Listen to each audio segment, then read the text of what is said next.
it's a blessing. Because I came across Carl's video and he just seemed so genuine. And he just said, hey, if you want to set up a 30-minute call, let's do that. It doesn't cost anything.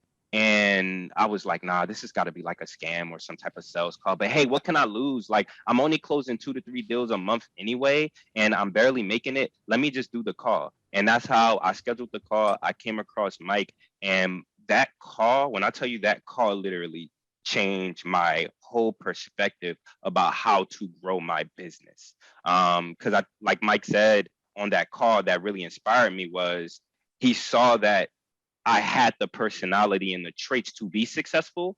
I just needed the direction to be successful.